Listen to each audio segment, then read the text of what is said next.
Hello everyone and welcome to this presentation on incident response. So incident response is a comprehensive and structured approach that organizations use to promptly handle and manage security incidents. So the primary objective is to minimize the impact of breaches, to mitigate any associated damage and restore normal business operations as quickly as possible, right? So without such a plan, organizations risk prolonged downtime, financial losses, reputational damage, and even legal consequences. Uh, Effective incident response ensure that threats are removed from the computing environment efficiently and the organization can recover with minimal disruption. So this process is typically broken down into 7 key components. The components are pre-incident preparation, detection of incidents, initial response, formulating a response strategy, investigating the incident, reporting and resolution. Each stage is crucial for ensuring that incidents are managed in a way that limits harm and strengthens the organization's overall security posture. These are the stages that we have. Pre-incident preparation, then detection of incidents, initial response, formulate response strategy, data collection, data analysis, then reporting. So the first stage, this is the pre-incident preparation. This one involves laying the groundwork before any security event occurs. This means that implementing a combination of host-based and network-based security measures, such as installing antivirus software, firewalls, and intrusion detection systems to monitor and protect against potential threats. Training end users is equally important as human error is often a significant factor in security breaches. Employees should be able to recognize suspicious email, report anomalies, and follow best security practices. Then strong access control must be established to ensure that only authorized personnel can access sensitive information, reducing the risk of insider threats. Regular vulnerability assessments help uncover and address weaknesses in the system before they can be exploited. Maintaining up-to-date backups as well ensures that in the event of an incident, critical data can be restored quickly, minimizing downtime and data loss. For example, an organization that conducts regular security drills and keeps its software patched is far better prepared to respond to a ransomware attack than one that neglects these measures.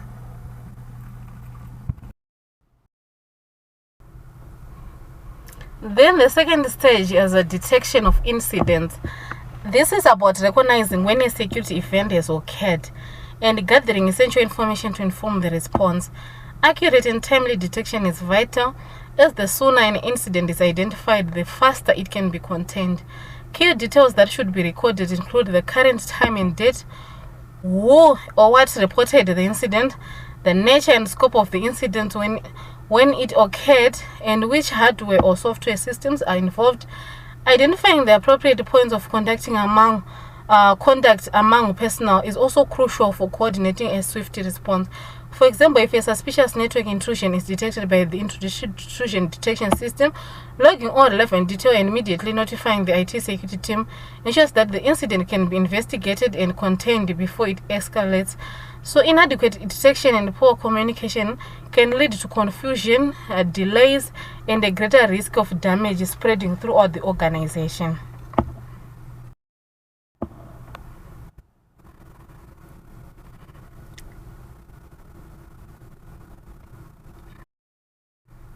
Then stage 3, the third stage is initial response.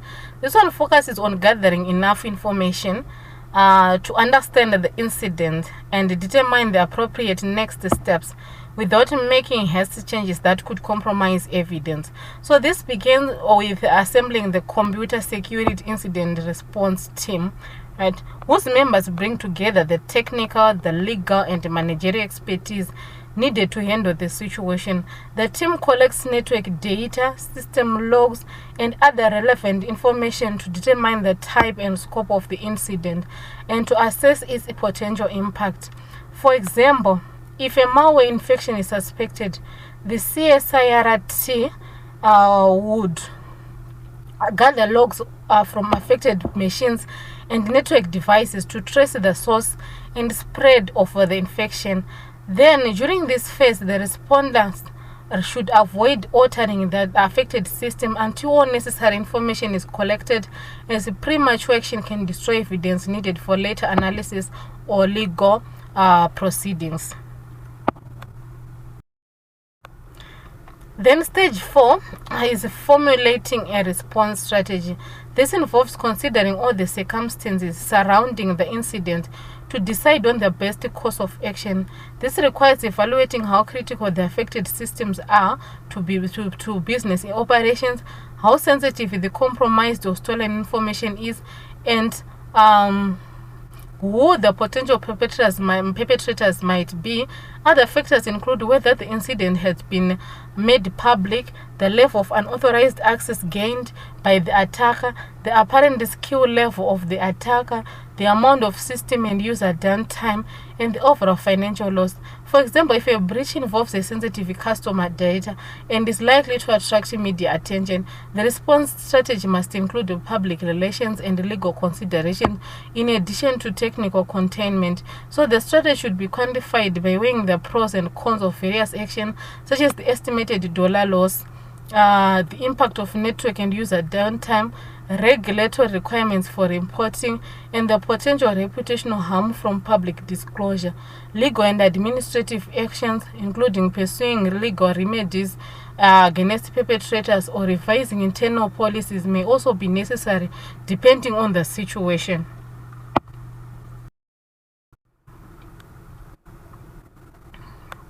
These are some of the response strategies that we can see after you detect an incident, such as a DOS attack. For example, you reconfigure router to minimize effect of the flooding. Then the outcome is effects of attack mitigated by router countermeasures, establishment of perpetrators' identity, and may require too many resources to be worth for investment. Then there is unauthorized use. Then this is using work computers to save pornography sites.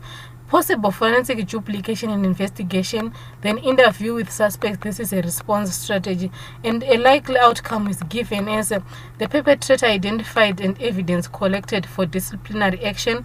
Then action taken may depend on employees' position or past enforcement of company policy. Then another one is vandalism. This is a defaced website.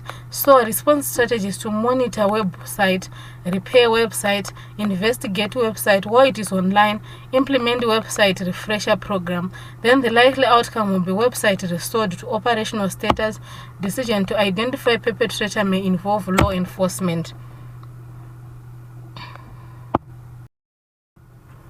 Then there is under formulating.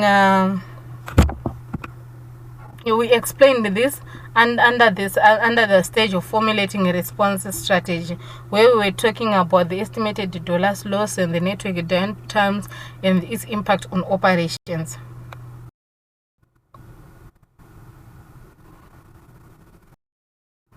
Then the fifth stage is investigating the incident, right? This is about uncovering the who, what, when, where, how, and why of the event.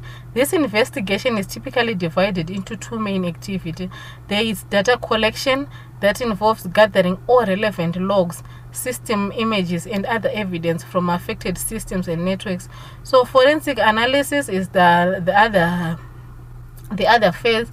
Then examine this data to reconstruct the sequence of events, identify the root cause, and determine the extent of the compromise. For example, forensic experts might analyze several logs to find out how an attacker gained access, what actions they performed, and which data was exfiltrated. So this information is critical not only for resolving the current incident, but also for preventing similar events in the future.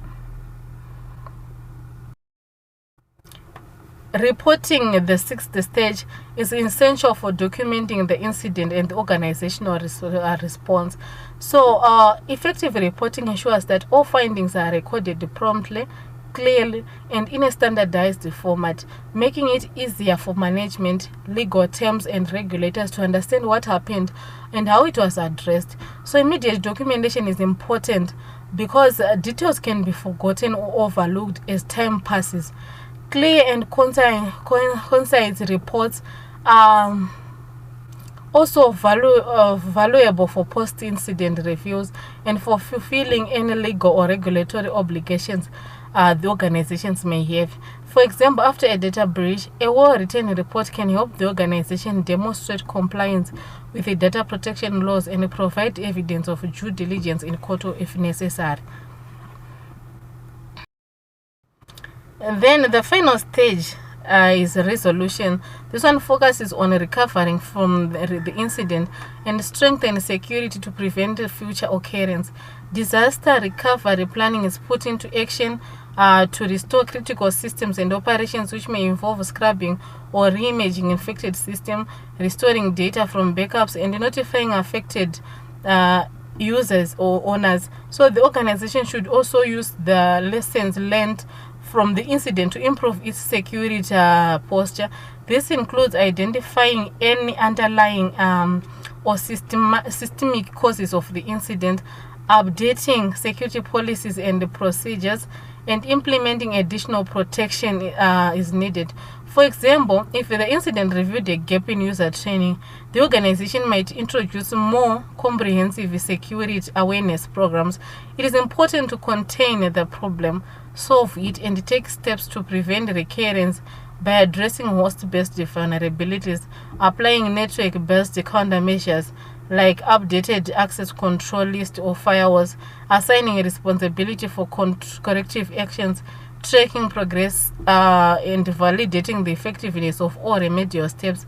Regularly updating security policies and procedures ensures the organization response process remains effective and relevant.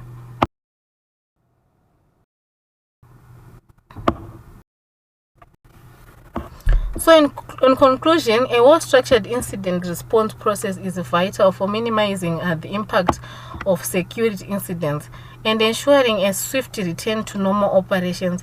So we need to prepare in advance, detecting incidents quickly, by responding effectively, investigating thoroughly, reporting accurately, and learning from each event. Organization can build resilience against future threats and continuously improve their security practices. This proactive approach not only protects valuable assets but also upholds the trust of customers, partners, and stakeholders, ensuring the long-term success and security of the organization. So this marks the end of the presentation on incident response. And if you have any questions are welcome in the comment section. Thank you.